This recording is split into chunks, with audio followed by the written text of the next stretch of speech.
how we lit a simple scene like Euphoria, from boring to cinematic. Today, I'll show you how we took a basic room and recreated two stylized lighting setups inspired by the show. This setup is incredibly popular in Euphoria.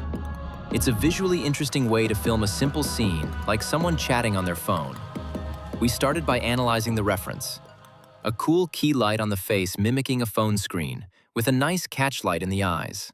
There's also a warm light pushing through the blanket, creating a slash of light on the cheek to lift the shadows and separate the subject from the background. This adds texture and creates that beautiful cool to warm color contrast. Here's the step-by-step on how we recreated it. We turned off all the apartment lights to get a blank canvas. Then, we rigged a thin blanket onto a backdrop stand, using clamps to shape it and create space underneath. I set the white balance to 4000 Kelvin for better color contrast. Since I'm filming in S-Log3, I used ISO 400 instead of the base 800. This produces a much cleaner image with less noise in the dark areas. We started with the background. For this, we used a Nanlite FC500B with a 25 to 45 degree projector mount. This allowed us to shape the beam and add texture behind the talent. The light was placed behind and slightly above the subject, set to 3000 Kelvin at 17% intensity. To add a subtle slash of light on the cheek and fill the shadows, we used a Nanlite FC120C. It's small and lightweight, so it was easy to rig onto an extension arm for precise positioning. We set it to HSI mode at 20 degrees, with 20% saturation and just 1% intensity. For the key light, we first tried using a phone screen, but it wasn't bright enough. Then I switched to a Nanlite PavoBulb 10C with a custom 3D printed softbox I designed. At first, the light was spilling everywhere, so I printed a 10mm honeycomb grid to tighten the beam. After testing a few different sizes, I found that a super tight 4mm grid was the key ingredient. It gave us the exact look from the reference.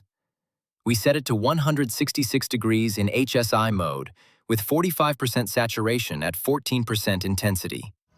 And there it is, the Euphoria look, perfect for adding mood to any phone scene. For the second setup, the reference was all about mood and texture. Looking at the reference, the key is a directional hard light with organic movement, a sort of branchioloris effect. It mimics light passing through a window with rain streaks, adding life and a sense of sadness to a static, emotional shot. Here's how we built it. Again, we turned off all ambient light. This time, we set the white balance to 4500 Kelvin to push the warmer tones. To prevent light from bouncing off the walls and keep the shadows deep, we taped black negative fill to the walls. We used the FC500B with the projector mount again, positioned about 1.5 meters away, and shaped the beam precisely using the internal shutters. To soften the light on the body, just like the reference, we placed a piece of polyethylene plastic over the glass to create partial shadows. The light was set to 3000 Kelvin at just 1% intensity. The secret sauce. To get those sharp, playing shadows, the talent needs to be as close to the glass as possible. For the rain effect, we used a simple water sprayer. Pro tip: unscrew the nozzle slightly so it shoots a single stream instead of a mist. This creates those distinct water droplets running down the glass. And there you have it. This shows how much you can achieve in a basic apartment with smart lighting and a little creativity. A few lights, a DIY grid, and some water, and boom, you're in Euphoria.